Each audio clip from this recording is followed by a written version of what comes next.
You're considering jumping into this, flash photography. Now, maybe you just got a flash, maybe you're thinking about buying your first flash. Either way, I want to give you 5 essential tips. These are things that I wish I would have known when I was first jumping into flash photography.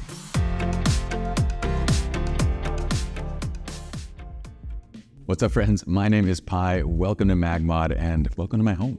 Also, we have some introductions here. First, we have the lovely Kiara, which I'm sure all of y'all know. We will link her up so you guys can give her a follow. And if you can't tell, we also have a second intro.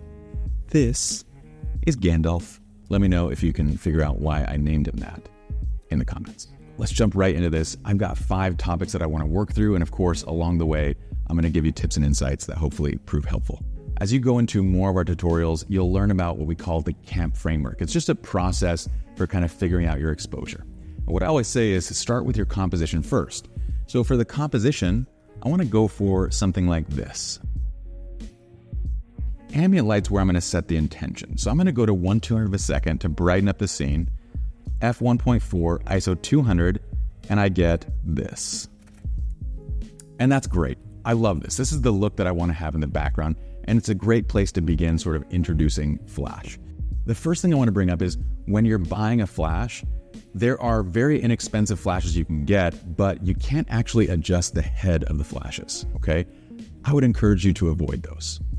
I want you to get a flash that, well, mounts to your hot shoe, but it has an adjustable head that you can turn and swivel. Here, I'm using the ProPhoto A10.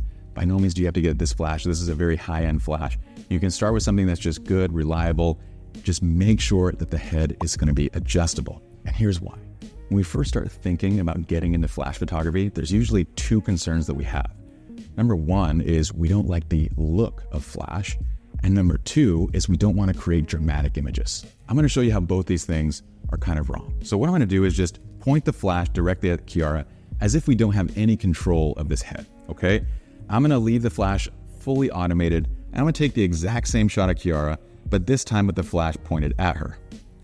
Now, this is exactly what I mean by we don't like the look, right? This is the idea that all of us have that flash is. It's this direct flash shot. In this case, because the flash is coming from the left of the camera, we have this shadow on the right side. It looks unnatural. We filled in all that beautiful natural light in the scene, so now it just kind of looks flat. That is the look of flash, or at least that's what we think it is, right? And the other side of this is we don't want to create something that looks overly dramatic because maybe your style isn't super dramatic. Maybe it's on the more natural side. But watch this. From right here, what I'm going to do is just take the flash and I'm actually going to angle it up towards the ceiling where the light's coming in from. I'm going to leave everything the way it is. I'm going to let it choose the exposure. It's fully automated right now, okay? Now look at the flashed image in that second shot. It's absolutely night and day. The flash image is very obviously artificial light. It's flat. It doesn't look good.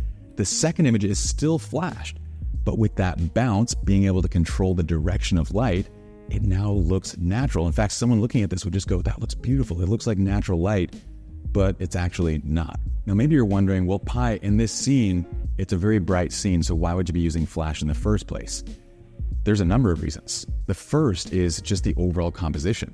I don't want to shoot at any other angle. I like this angle right here, but the light is fixed to this side, so I need to be able to modify it. That's where the flash comes in, right? But there's another thing going on. I want you to actually look at these 2 shots side by side, and if you'll notice, the first image, that natural light image, it's actually a bit green. The reason for this is whether you're in your home, whether you're in a hotel, the light tends to be green when it's coming through windows because each of these windows has an energy efficiency tint over it. And that tint is turning the light green. So in some cases it's going to be more, in some cases it's going to be less, but the flash helps me to not only get light where I need it, it also helps to clean up the color of that light as well. So you notice in that second image, the quality of light, the color of light is better as well. All right, we've got topic number 1 in the books. Let's go on to number 2. I'm going to start encouraging you to move away from using automated flash settings. And I'm going to show you exactly why. I'm actually going to show you by kind of illustrating what the camera is doing because the flash is really doing the same thing. So on my camera, I'm going to go ahead and switch over to aperture priority. And what this means is I'm now going to choose my aperture, and then the ISO as well as the shutter speed is going to be set by the camera.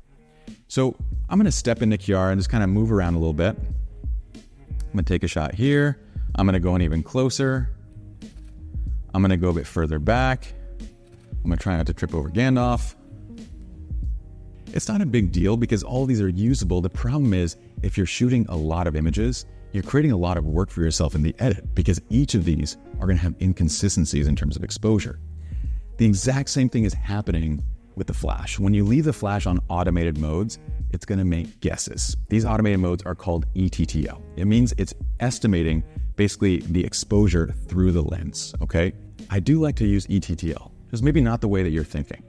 Rather than leaving it on throughout my entire shoot, what I'll do is I'll actually use ETTL to actually get a gauge on my first shot.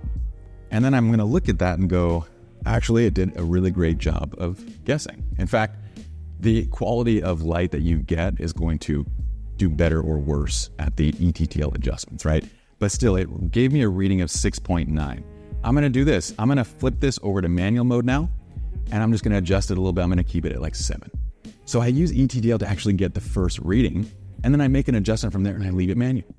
So now, as I'm working, I kind of go, okay, I like this.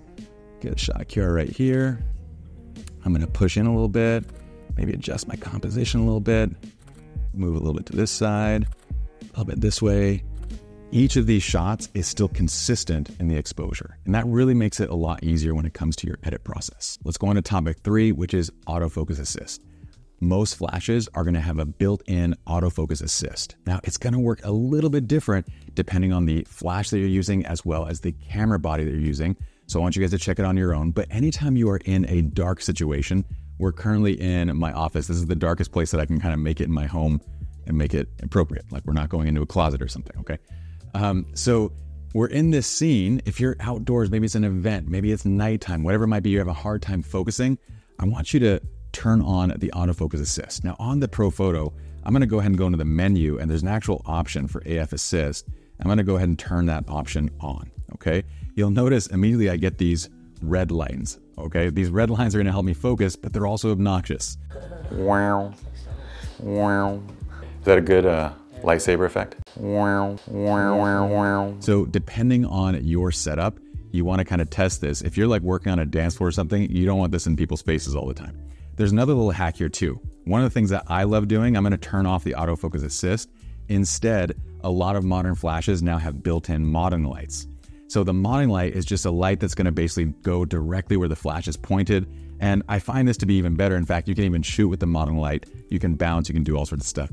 But I kind of like that. If I'm on a dance floor, I find the modding light to be a little bit less distracting than like the giant red lines on people's faces. The bridge is out. That's not the Terminator. That's a different reference. But if you got the reference, post it in the comments. See if you're right. Now let's talk flash zoom versus grid. We're gonna start putting things together. What you might notice is that behind me, I've actually just used this. This is like a $20 stand off Amazon and a $20 reflector, the scrimp, the inside of a reflector. So I've just raised it up. And what I've done is I've basically created a bounce. So what I'm gonna do is point my flash right to it. And like I said, you can always use the modding light just to see where the light is going. And I kind of love that, right? So the light's going right towards this. It's gonna bounce onto Kiara. So I'm gonna turn on this lamp just so we have a bit of a background light, and we're also gonna use it in just a second for the next topic. Depending again on the flash, you're gonna have a setting to control zoom. Now think of it this way. Inside of this is like a little telescoping thing that basically is gonna pull the light back or it's gonna push the light forward. That's your zoom, okay? Right now, I'm zoomed in. What that means is the light is pulled back, so that way the flash is kind of funneling light forward to get more distance. I'm gonna go ahead and widen it out. So by widening it out, what's gonna happen is it's gonna push that light, and you can even hear it. I don't know, I like stuff like that. So by zooming out, it pushes the light all the way forward, which means the light's gonna basically spill everywhere. So I want you to notice that even in a very tight room like this, where we're bouncing off this, it's gonna make a bit of a difference. I'm gonna take the same shot of Kiara, and this time, you notice the light really widens out. It kind of hits the walls, it hits everything. We even got a bit of direct light spill, but you can see it when you compare those two. The shot where the light was zoomed in versus where the light is zoomed out. So when you're bouncing off something further away, you wanna zoom in to kind of send that light further. When you're bouncing off something closer, you wanna zoom out so that way you can kind of cover that area, okay? Now, zoom versus grid. So you can think of a grid, which is this guy. This is really the first modifier, and I have tons of tutorials specifically on this. this is the first modifier I want you to really start getting used to and using, because a grid is going to give you light control. And what that enables you to do is turn scenes into anything you want it to be. When it comes to Flash, it's really about light control. Think of a grid as like zooming, but kind of on steroids. Like it's going to funnel the light directly forward and it's not going to let it go anywhere. Just using the modeling light, I'm going to give you a tiny demonstration. So watch. I'm just going to add the grid, and all of a sudden you notice that the light is funneled directly to one place and there's no more spill. So I'm going to power this up by 2 stops. Okay, we're going to go to 7. Now what's interesting is if we compare that to the shot where the flash was zoomed all the way out, right? You'll notice, especially when we zoom in, that you can now see exactly where the light's coming from. In the shot where it's zoomed out, the light's kind of coming from everywhere, and that sort of eliminates a lot of the shadows, right? In the shot where we actually use the grid and we're bouncing only off of this, the light's coming from a very direct place. It's coming directly from the reflector. Okay, so when it comes to controlling light, you've got zoom, that's your first step. Then if you want to kind of take that and add more control, you've got your grid. Last, let's talk color temperature. You'll notice in this scene, we have this very warm light in the background. This is typically what you're going to find anytime you go indoors. It's either going to be hanging overhead lights, it's going to be lamps like this, but it's that warm tungsten light.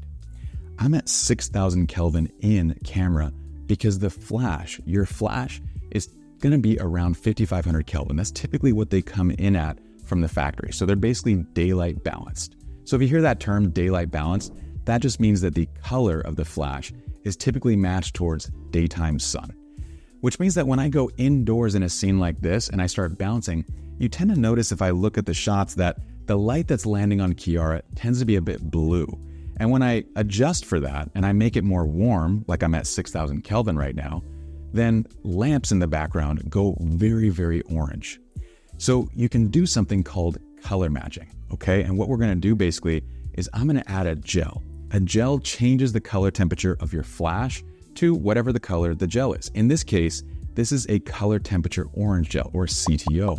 And it's a full CTO, which means we're basically matching the color of this tungsten light in the background.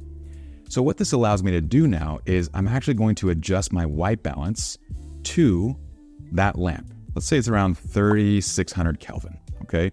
I'll take a shot just as is. And I think my favorite look for this, because I kind of want the entire reflector to be filled. So I'm not going to use the grid.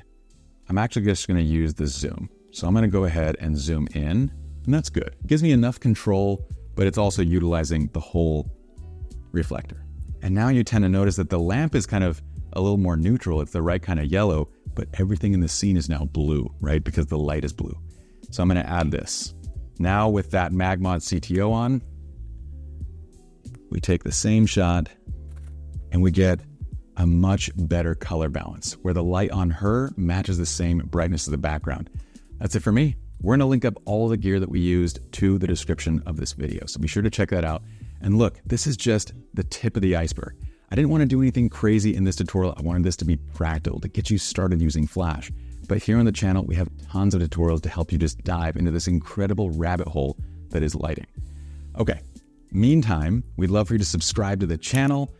We have an incredible Facebook group that we'd love to see you inside of, where you guys can see awesome inspiration, share thoughts, ideas, ask questions. And of course, we'll link up Kiara as well. So if you all want to give her a follow, you can do that. And if you want Gandalf to have an Instagram page, let me know. I'm not going to do it, but I'll see you guys in the comments. Peace.